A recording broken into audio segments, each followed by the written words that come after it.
सीमा अपने पति और 2 बच्चों के साथ दिल्ली के एक इंडस्ट्रियल एरिया से सटी झुग्गी में रहती थी। पति के साथ एक फैक्ट्री में काम करती थी। 2020 के कोरोना लॉकडाउन ने पूरे परिवार को गांव लौटने पर मजबूर कर दिया। पिछले साल पति तो काम पर दिल्ली लौट गया, मगर अनिश्चितताओं के डर ने सीमा के कदम रोक दिए। यह नुकसान सिर्फ सीमा या उसके परिवार का नहीं, पूरी भारतीय अर्थव्यवस्था का था। दरअसल कोरोना काल में भारतीय वर्कफोर्स में महिलाओं की हिस्सेदारी घटकर 19% रह गई। अनुमान है कि 2022 में यह हिस्सेदारी महज 9% रह गई है। वैसे भी महिलाओं की अर्थव्यवस्था में हिस्सेदारी 2005 से लगातार घटी ही है। 2005 में महिलाओं की हिस्सेदारी सर्वाधिक 32% थी। अब ग्लोबल अकाउंटिंग फर्म KPMG का आकलन है कि वर्कफोर्स का यही जेंडर गैप हमारी तरक्की की चाबी है। अंतर्राष्ट्रीय मुद्रा कोष IMF का अनुमान है कि भारत $5 ट्रिलियन GDP का सपना 2026-27 तक पूरा कर सकता है। KPMG की स्टडी कहती है कि अगर भारत अपने वर्कफोर्स में बने जेंडर गैप को घटा ले तो 2026 तक GDP अनुमान से भी 25% ज्यादा, यानी $7 ट्रिलियन से भी ज्यादा हो सकती है। यह जेंडर गैप पूरी तरह पाटने के लिए 6.8 करोड़ महिलाओं को रोजगार से जोड़ना होगा। बढ़ती बेरोजगारी दर के सामने यह काम असंभव सा लगता जरूर है, मगर हमारे सामने पड़ोसी बांग्लादेश का उदाहरण भी है। महिलाओं के लेबर फोर्स में हिस्सेदारी के मामले में बांग्लादेश हमसे कहीं आगे है। यह बदलाव उसकी अर्थव्यवस्था के आंकड़ों में भी झलकता है। 18 वर्षों में उसकी GDP करीब 600% बढ़ी है और वर्ल्ड बैंक भी मानता है कि इसकी बड़ी वजह वहां महिलाओं की अर्थव्यवस्था में हिस्सेदारी बढ़ना है। आइए जानते हैं कैसे महिलाएं दे सकती हैं भारत के विकास को रफ्तार। क्यों कम है वर्कफोर्स में महिलाओं की हिस्सेदारी? 1.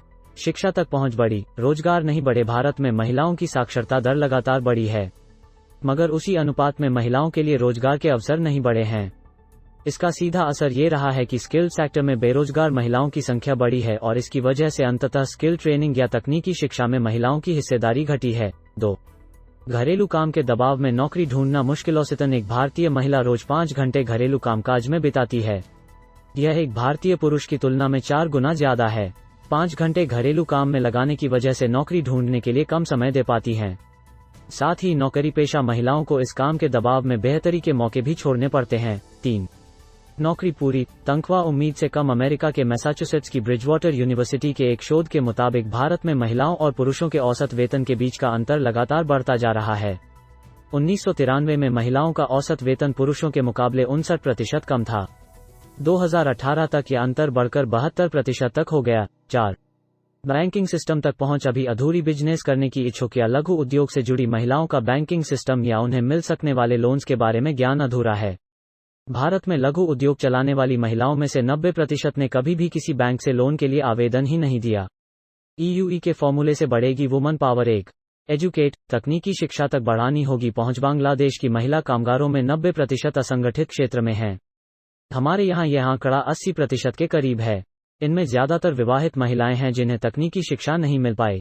महिलाओं की मगर तकनीकी शिक्षा और स्किल ट्रेनिंग में उनकी हिस्सेदारी बढ़ानी होगी। इसके लिए सरकार के स्तर पर प्रयास जरूरी हैं। कुछ राज्य पहल कर भी रहे हैं। तमिलनाडु राज्य सरकार महिलाओं को स्कूटर पर 50% सब्सिडी दे रही है ताकि शिक्षण संस्थाओं तक आना जाना आसान हो। 11वीं और 12वीं की छात्राओं को लैपटॉप और इंटरनेट कनेक्शन मुफ्त दिया जाता है ताकि वे आगे पढ़ाई जारी रखें। पंजाब राज्य सरकार ने नर्सरी से लेकर PhD तक लड़कियों के लिए सरकारी संस्थानों में पढ़ाई बिल्कुल मुफ्त करने की घोषणा की है। राज्य सरकार 13,000 प्राइमरी स्कूलों और 48 सरकारी कॉलेजों में मुफ्त वाईफाई भी देगी ताकि संसाधनों तक पहुंच बढ़े। बिहार आंकड़ों के मुताबिक स्नातक स्तर तक 4.05 लाख और लड़कियों ने संस्थानों में नामांकन करवा रखा था, मगर स्नातकोत्तर तक आते आते इनकी संख्या सिर्फ 10,870 रह गई। राज्य सरकार ने स्नातकोत्तर तक इनके लिए मुफ्त शिक्षा की घोषणा की है। 2. अपस्किल गांवों से शहरों तक चलाना होगा। अपस्किल मूवमेंट बांग्लादेश में महिलाओं की तरक्की में बहुत बड़ा हाथ स्मॉल फाइनेंस ग्रुप्स का रहा है। गांव-गांव में महिलाओं की बैंक लोन तक पहुंच बढ़ने से एंटरप्रेन्योरशिप में उनकी हिस्सेदारी बढ़ी है। रोजगार में आगे बढ़ाने और नए आइडिया पर काम करने के लिए हमें महिलाओं को कौशल स्तर बढ़ाने और बैंकिंग सिस्टम से जुड़ने के बेहतर मौके देने होंगे। इसके लिए प्राइवेट सेक्टर के कई संस्थान काम कर रहे हैं। एजेंट ऑफ चेंज देश के बड़े FMCG व होटल ग्रुप ने ग्रामीण महिलाओं के लिए लघु ऋण और स्किल ट्रेनिंग का प्रोग्राम शुरू कर रखा है। लघु ऋण से ग्रामीण महिलाओं के हाथ में फाइनेंस की ताकत पहुंच रही है जो जीवन स्तर में सुधार कर रही है। अब तक 62,300 ग्रामीण महिलाओं ने इसका लाभ उठाया है। अपस्किल मूवमेंट एक मल्टीनेशनल टेक कंपनी ने 22 हफ्तों का वर्चुअल अपस्किल ट्रेनिंग प्रोग्राम शुरू किया है जो सिर्फ महिलाओं के लिए है। इसके तहत महिलाओं को डिजिटल मार्केटिंग और लीडरशिप की ट्रेनिंग दी जाती है। यह उन महिलाओं के लिए फायदेमंद है जो करियर में ग्रोथ चाहती हैं या किसी वजह से ब्रेक लेने के बाद दोबारा काम शुरू करना चाहती हैं। Career re entry. California based एक सॉफ्टवेयर फर्म तारा ने 2018 में करियर से ब्रेक लेने वाली महिलाओं को री एंट्री का मौका दिया था। जिन 5000 महिलाओं ने इसका लाभ लिया वे औसतन 5 से 7 साल बाद काम पर लौटी थीं। Tata group second career internship programme के नाम से करियर री एंट्री के लिए महिलाओं को एक प्लेटफॉर्म देता जिसमें उन्हें एक तय भत्ते के साथ पार्ट टाइम या फुल टाइम काम करने की छूट मिलती है। 3. इकोसिस्टम बनाना होगा बेहतर वर्क इकोसिस्टम। बांग्लादेश की रेडीमेड गारमेंट इंडस्ट्री मुख्यतः महिला कामगारों पर टिकी है, मगर इनकी वजह से वहां शहरों का वर्क कल्चर भी बदला है। महिलाओं के लिए हॉस्टल हो या वर्कप्लेस पर उनके बच्चों की देखरेख, यह चीजें वहां अब हर इंडस्ट्री का सामान्य हिस्सा हैं। हमें कामकाजी महिलाओं के लिए एक बेहतर वर्क इकोसिस्टम पर काम करना होगा। बेहतर वर्किंग विमेन हॉस्टल। अभी अच्छे वर्किंग विमेन हॉस्टल सिर्फ बड़े शहरों तक सीमित हैं।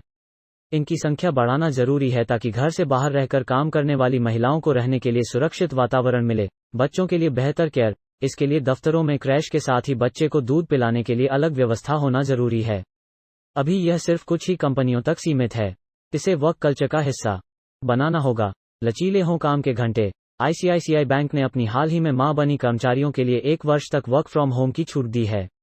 कई कंपनियां महिलाओं के लिए काउंसलिंग और लचीले काम के घंटों जैसी सुविधाएं दे रहे हैं।